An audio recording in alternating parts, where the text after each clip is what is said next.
All right, we're going to get started on our sticker design. Once you have your 5 or more sketches completed, you're going to choose one of the sketches to complete digitally. Before you get into Photoshop or Illustrator, you will have to show me your 5 sketches in your sketchbook. Just a quick chance to ask any questions to and address any concerns and make sure you're meeting all of the assignment requirements, and then you can jump into Photoshop or Illustrator. Here I took a picture of my drawings and I was kind of using them as inspiration, and then I pulled them into Photoshop so I could just kind of see them and use them as reference. You have the option of using Photoshop or Illustrator for this assignment. If you are using Illustrator, you'll do this similarly to Photoshop. You'll go to New File, and then we're going to set this up under pixels, and we're doing 1,000 by 1,000 pixels for our size. Whoops, make sure you're actually on pixels. Here we go. Type 1,000. Oh, it keeps switching on me. I don't know why. By 1,000. There we go. I think my computer's just glitching a little bit. And then click Create. We're going to do the same thing in Photoshop. So File, New, 1,000 by 1,000. Again, this is only, it kind of depends on which program you're using. You don't have to use both by any means, but I'm just going to show you both so you kind of have an idea of how to set it up in each program. So it should look something like this or this. And if you want to have a reference, so let's say you've saved a photo, which I do have a photo saved in here. I have a photo of a horse I'm going to use as a reference. You can open and place that. So under Photoshop, I'll go to File and then Place Embedded. I'll just place my reference. Maybe this was your original drawing too. You could do that with your sketches. Here I'll do the same thing with Adobe Illustrator, except in here we're going to go to File and then just Place. So same exact thing. Here we go. You may or may not have to resize that as needed. As I've said before, layers matter a little less in Illustrator. With Illustrator, it's more created for using shapes or the pen tool. You can use the brush tool as well, but just remember there's no like paint bucket. You're not going to be like painting necessarily. If you're going to be trying to do more digital art and painting and using the brush tool, I would recommend using Photoshop. Or if you're just more comfortable with Photoshop, that's fine too. All right, so my sketches, this is kind of based on the silhouette of a horse that I was interested in using. So I am going to be doing the silhouette, and then I think I'm going to be doing some kind of like extra illustration, maybe like a banner or something. I haven't really decided yet. I'm going to go ahead and place that image since I didn't actually do that. Here we go. Okay. And from here, I'm just going to start in Photoshop here. Before we get into anything else, I do want to make sure that we're set up as CMYK. Right now we're RGB. And so we want to set up as CMYK because we want to ensure that when we print, the colors that we're printing are as accurate as possible. Printers use CMYK, which is cyan, magenta, yellow, and black. RGB is what we use on like web browsers. So sometimes if you go to print, and it's not set up as CMYK, colors will look a little bit off, and they still look a little off regardless because, print settings are always going to be a little bit different than what you see on the screen, but CMYK will be more accurate. So in order to change that, we're going to go to Image, Mode, and then we'll choose CMYK. I'm just going to say don't flatten, don't rasterize. Click OK. And now when you look up here on this tab, it should say CMYK, and that means we're ready to go. This is going to be my reference layer, so I'm actually going to lock this layer, and then I'm going to do a new layer, and there's lots of ways you can do this. My preferred method probably would be using the pen tool for something like this, but you could do like the brush tool, and just fill it in if you wanted. Downside of that is sometimes you run into issues with like quality. So I'll just kind of quick show you a few methods here. If you're tracing over, this is not going to be my best trace ever at all, but to kind of give you a rough overview. Terrible tracing. All right, wow. I could go in and then fill that, but you'll see, there's kind of some like areas here where it didn't fill all of the way. You see those gaps there, and I could do it a couple times, but then it gets a little pixelated. So that's where the pen tool can be really useful. instead of using, I'm going to press delete on that one, instead of using just the brush tool. Now, if you're doing like digital painting, then the brush might make more sense. Okay, let's go back. I'm going to do the pen tool here. So here's my pen. And in Photoshop, it's a little different than in Illustrator. We don't want it set as path. We want it set as shape. So if you're using Photoshop and you want to use the pen tool, just make sure you change that first. Path, we'll just do this.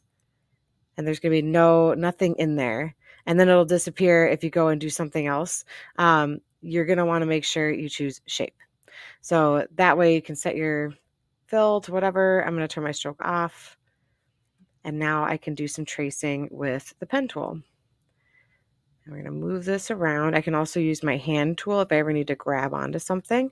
I have both my layers locked. Let's grab my pen tool. And from here, I'm just going to be using the pen tool to trace. Now, I have had a lot of experience with the pen tool, so I'm going much faster than probably many of you would, and that's okay. I could switch between the curvature and regular pen tool as well. I'm going to drop the opacity down just a little bit so I can see through. And something like this, I honestly would probably have chosen to use Illustrator, but I'm just trying to show you how to get started. I'm going to get rid of that part there. That's the thing with references. You can always decide, what's going to work and what's not. Don't forget that it's just a click, click if you're going on a straight line. And then, whoops, click and hold if you're on a curve. And generally, the less points you have, the smoother and more professional it'll look. So I'm doing probably more than I would recommend. But again, I'm just kind of showing you as an example. And then I'll show you how to make adjustments if you need to. So these legs are together. The thing with that is I am going to have to do some kind of cutout here, which we'll get to shortly. There we go. Bear with me here. I'll speed up through this part probably during the demonstration.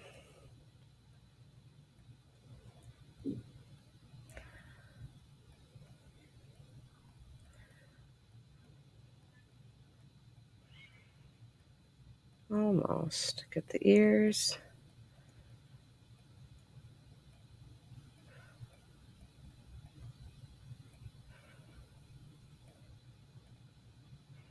Oops. I'm going to click on that last point so I can get that point.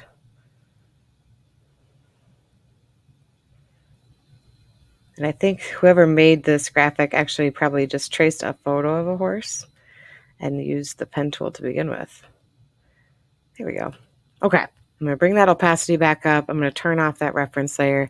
And now we should be able to see what I created here. Not too bad. I'm just missing that hole there, basically. So what I am going to do is, in order to get that hole, I am going to rasterize this because I need to select that area and then delete it. So I'll show you how I'm going to do this.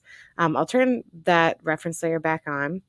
With shape 1, I'm going to right click and go to rasterize layer. And then on that reference layer, I'm going to unlock it temporarily, and I'm going to turn off the one that I chose.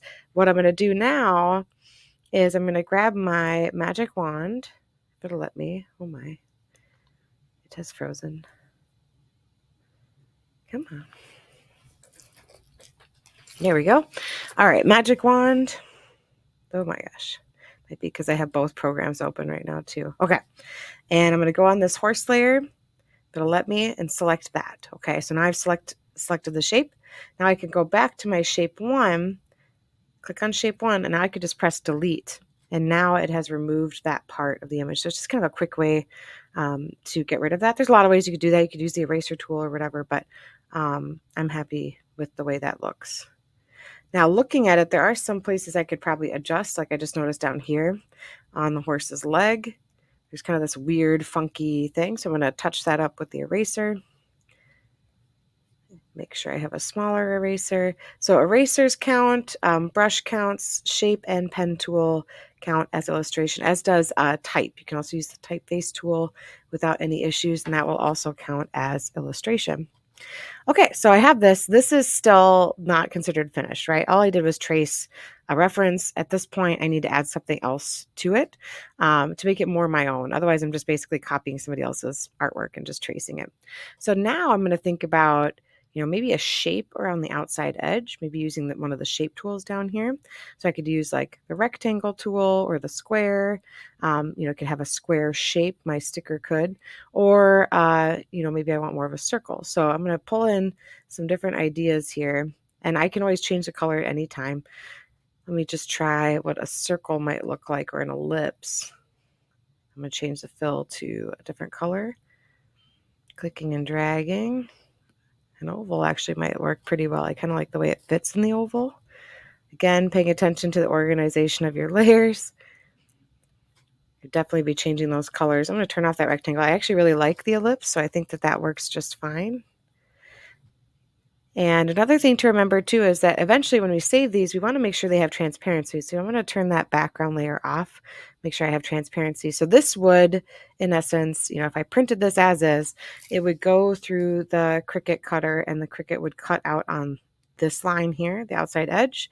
If I don't want it to have that shape, maybe I want more of just the shape of the horse, then I could maybe add a stroke to this layer.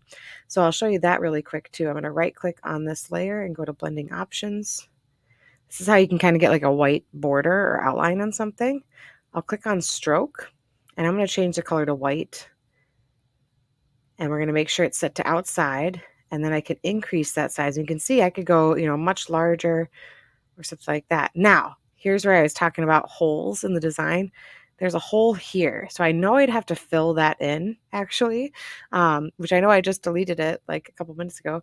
But if I wanted it to be cut out, I would definitely need to fill that inside so it doesn't have this weird gap when it comes time to cutting out the image.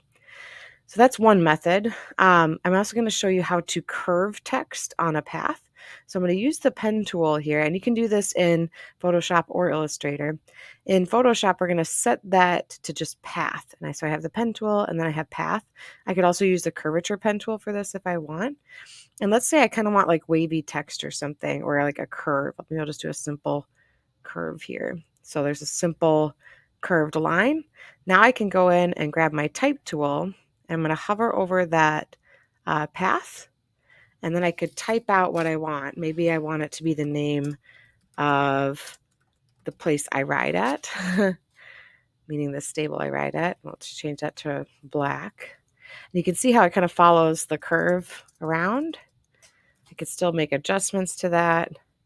I could change the size. Oop, probably not that big. Maybe go back a little bit. See if I can fit all that in there. There we go. I can also move it. And again, something like this I would honestly probably do in Illustrator just because it tends to look a little nicer. Let's see if it'll let me rotate it. I can still change the typeface. You can download typefaces for this too. I always like downloading them because they tend to look a lot nicer, I think anyways. I could have, the text up here, over here. Again, thinking about how the overall sticker is going to connect, because there's a lot of transparent spaces in here that we need to make sure we don't leave. So, if I did choose something like this, I'm going to need to add some kind of background. So I'll go in and do a new layer. I'll show you how to do that quick. I'm going to do a new layer. We're going to put the layer underneath the text and the shape. And I'm just going to use white. I'm going to set this to 100%. And then I can just start filling in kind of those gaps. So when everything's printed, and I'll fill in this one too. Everything's printed, I know it's going to be easier for the machine to cut it out. Something like that. All right, that's not too bad. Now, I'm certainly not finished. I could definitely add more to this, but this is a good start. In Illustrator, it's very similar. You can do a very similar thing. I am going to just go ahead and, if you click on this space here, lock that in Illustrator. If I do a new layer, then I can just play around on this layer too. Very similarly, I can trace with the pen tool, but if I wanted to, I could use the brush. And if you are wanting to use the brush, What you might need to do is go to Window and then Brushes. If it gives you any like no symbol or it doesn't let you actually start drawing, click on your brushes under Window, and then click this New button, and then calligraphic brush is fine. Click OK. Here's where you can set the size. Let's go to like 3 points or something. Click OK. The color of your brush is going to be the color of your stroke. So I just clicked on Properties here. If you don't see it, you just go to Window, Properties, click on Stroke, and then it'll let you change the color. And you can change this at any point. So as I'm drawing, it should draw with that color. I'm going to zoom in, and we'll start tracing with my brush. So as an alternative to the pen tool, sometimes doing this in Illustrator, especially if it's just like a solid color design, can work really well, whether you're just doing a mouse or using the drawing tablet. Scroll down here. The nice thing about Illustrator is that it does kind of touch up your lines, which for some of you you'll love and for others you won't love, depending on your illustration skills.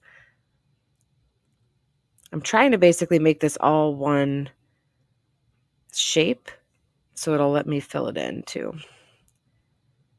We'll see how it goes as best as I can. So there's nothing wrong with tracing, but you still want to make it more your own. You don't want to just copy somebody else's exact work, trying to reproduce it like a photo. You don't really want to focus on that. You want to make it your own. It's more interesting when it's more your own anyways, especially if you are interested in like selling something, you know, being more commercial down the line. You always want original work. You don't want to just steal somebody else's. Here is that. All right. Okay. Now these are all separate pieces because I did them in chunks, so I can group these together. If I back out here, I'm going to zoom out just a little bit. I'm going to grab my selection tool here, and we can just click and drag around those lines that I made.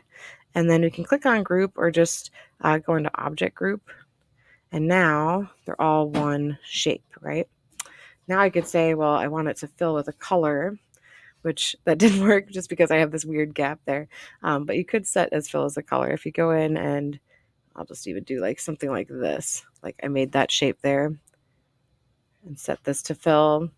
You could fill a color that way. So there's no paint bucket, but you are going to be able to fill. Like I said, mine is just a little messed up because I had this gap in here too. And I think I had a gap in my lines. So no big deal. Let's go back. If I wanted to just keep it as a line drawing, I could leave it like so. All right, hopefully that'll help you get started on your sticker design. Don't forget that we don't want any gaps in the design. We want it to have a transparent background. In Illustrator, just so you know, it's already transparent, so this white background is basically not there. So when you go in and you export, I could say File, Export, and then Export As. We'll do PNG. We'll just call it Sticker.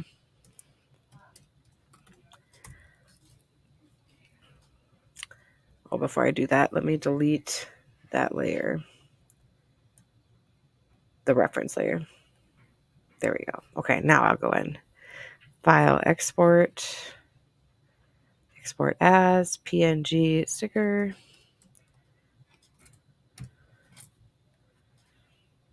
All right, and then this is transparent, so you can see what is transparent in your design. You're always going to choose high at 300 ppi, click OK, and then this would be ready to send to the printers. Not really, but if it was totally done, it would be. There's that one. You can see the quality is really nice and high. On this one, same thing, File, Export, and then we're going to just do quick export as PNG. I'm going to overwrite this one. And then if I click on it, I can see the transparency. Like I can kind of get an idea of what that's going to look like on the final print and cutout.